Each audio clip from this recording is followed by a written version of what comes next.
Peru is undoubtedly a jewel in the crown of ancient sites that can be found all throughout the world. Not only does it contain some of the most astonishing, as yet unexplained polygonal masonry to be found anywhere, but it also contains many other anomalous, advanced features built with such precision and prowess, they are still utilized by modern-day man. Irrigation systems still flow with fresh water as if they were built yesterday, still providing water to the local residents who reside in these mountainous areas. Agricultural technologies, utilized by our more modern ancestors, the Incas, undoubtedly aiding in the flourishing of their culture.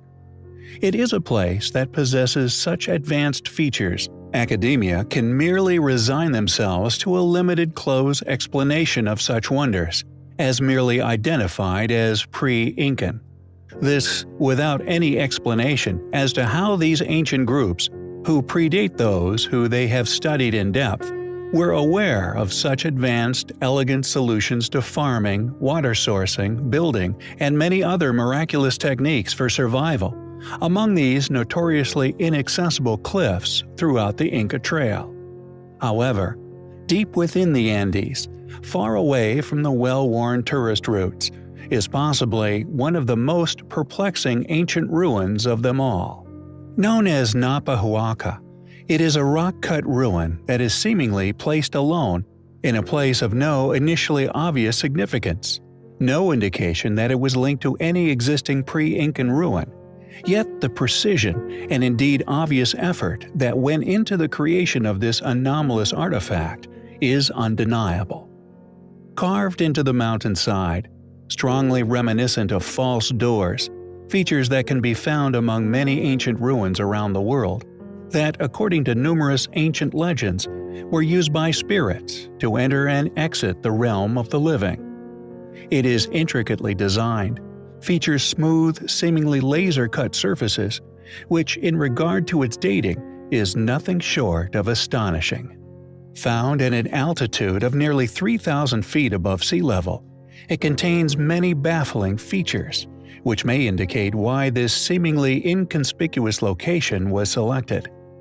The ceiling and floor of the cave entrance, for instance, not only appear as if it was hewn with laser-like precision, but were also carved at two precise separate angles, one of 60 degrees and another of 52 degrees. These angles, intriguingly, are also found within the Great Pyramids of Giza at numerous locations. Furthermore, whoever constructed this possible false door somehow picked the only spot upon the mountain that contained traces of a mysterious blue stone. This blue stone, only found within this specific spot, has for many years been utilized within modern technology for its unique characteristic for its piezoelectric properties, a type of crystal capable of generating an electrical charge, used by radio manufacturers for many decades within receivers. The rock chosen for the specific location of the carving is also, intriguingly, magnetic in nature. What's more, if one travels exactly halfway around the world to the UK, the false door aligns perfectly with Stonehenge. Why was this false door created? How was it created with such precision? What tools were utilized by ancient man to achieve these feats of ancient engineering? Why was it placed at this specific location, a place that has been discovered to contain mysterious blue crystals with unique electrical properties? Is this false door, like many alternative researchers have postulated, a portal of some kind, allowing the teleportation of an ancient advanced civilization? We find the location, the precision involved, and indeed the other intriguing characteristics surrounding this mysterious anomaly highly compelling. The Necromantion, once used as a Greek temple of necromancy, devoted by the Greeks to their god of the underworld Hades and his female consort Persephone. This site was believed by the Greek devotees to be the door of Hades, allowing entry to the realm of the dead. located at the meeting point of the Acheron, Pyriphlegethon, and Cocytus rivers, which were believed to have also flowed through the kingdom of Hades. With names given to the rivers, presumably by the Greeks, interpreted to be joyless, burning coals, and lament. Whilst other temples, such as the Temple of Poseidon at Taneiron, the temples at Hermione and Cumae in Italy, and Heraclea within Pontus, were known to have been used for the practice of necromancy. It was the Necromantion that was the most famous of them all. According to ancient Greek beliefs, while the bodies of the dead decayed in the earth, their souls would be released, traveling to this purported underworld via fissures within the earth. These spirits of the dead, according to the ancient Greeks, were said to possess abilities that the living did not have, including the power of precognition, the power to foretell the future.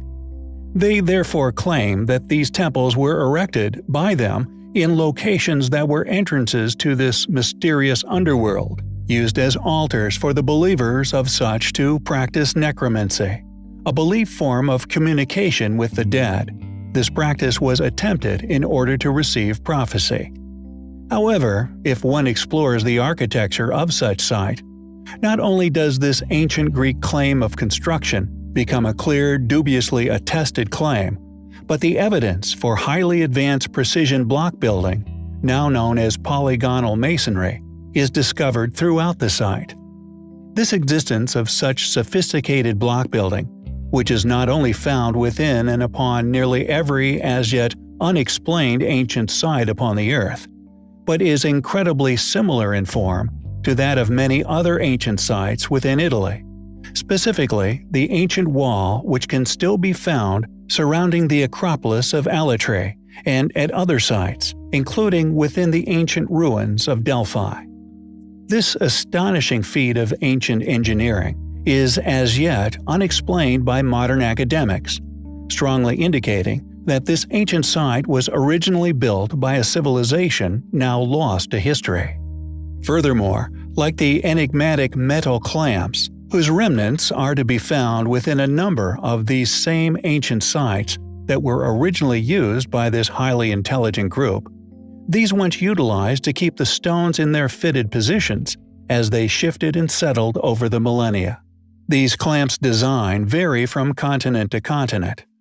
Our reason for mentioning this curiosity is that although the sophisticated methods of creating these ruins often remain similar or the same, depending upon the continent they are found, is dependent on the style and material these methods are made from.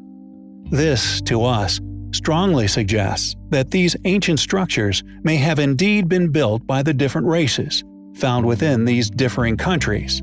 The commanding force, the leading power of these groups, was the same worldwide power and font of this knowledge, who, with their clearly incredible technological prowess, successfully created such structures, and indeed the Necromantion, which, regardless of their tremendous age, has successfully survived a vast amount of millennia, successfully making it into our own modern ancestors' lives, predictably adapted due to their wondrous nature into their historical belief systems, often being adopted surrounding spirituality, either for theistic worship, burial, or in the case of the Necromantion, for the use of contacting the dead through the mystic teachings of necromancy.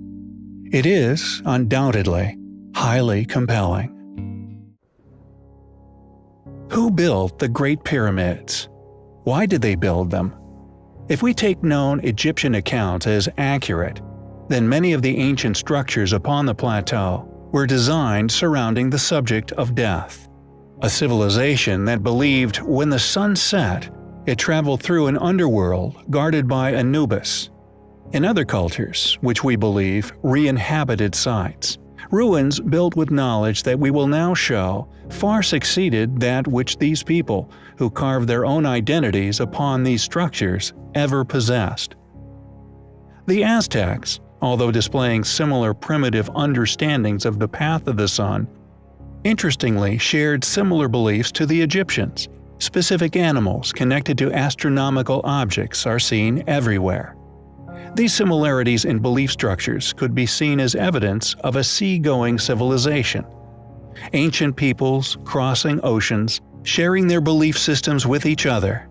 These people who artistically demonstrated their limited and heavily superstitious knowledge of the universe upon all these ancient sites sealed their own fate as impostors to the modern discerning man.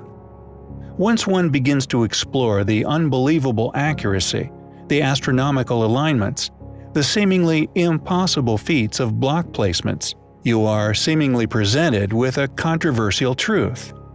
How could a civilization who clearly believed that the Earth was not only flat, but that all experienced night at the same time, could have possibly known the information which was instilled within the construction of such sites, in particular the Giza Plateau? It should now be becoming clear that the ancient Egyptians, the Incas, Aztecs, Mayans, etc., did not build these sites.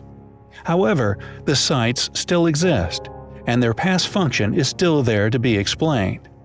Why did so many of these civilizations, placed far closer to these original constructors than us, all agree that these structures were some sort of portal, allowing the passage of gods, spirits, or souls?